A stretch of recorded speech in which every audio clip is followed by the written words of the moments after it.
Pemirsa, Ikatan Ahli Tata Boga Indonesia Provinsi Aceh mendistribusikan ratusan porsi makanan kepada tukang becak dan pedagang sayur di Banda Aceh.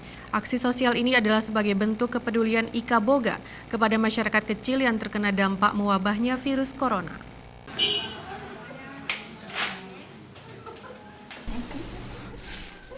Puluhan kaum ibu yang tergabung dalam organisasi Ikatan Ahli Tata Boga Indonesia Provinsi Aceh Minggu pagi berkumpul di rumah Ketua Ika Boga Aceh, Ismaniar, di kawasan Kampung Keramat, Banda Aceh. Di sini mereka memasak dan mengemas aneka makanan untuk kemudian dibagikan kepada masyarakat yang terdampak akibat mewabahnya virus corona. Dalam program sosial peduli COVID ini, Ika Boga Aceh mendistribusikan sebanyak 200 porsi nasi.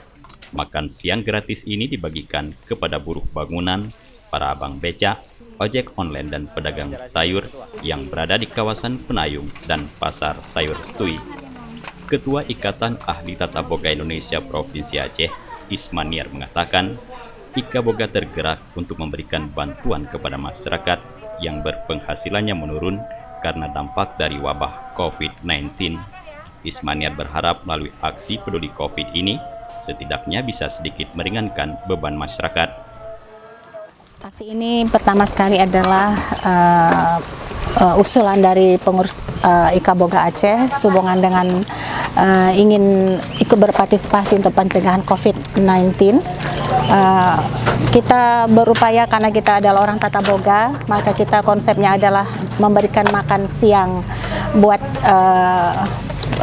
beberapa orang yang kira-kira memang kita pantas untuk memberikan kepada mereka, di mana sasaran kita adalah abang becak, abang ojol, dan nyak-nyak yang ada di pasar yang di kaki lima.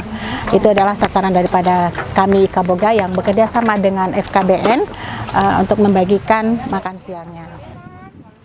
Selain membagi-bagikan makan siang gratis dalam aksi peduli COVID ini, Ika Boga Aceh juga turut membagikan masker gratis untuk masyarakat.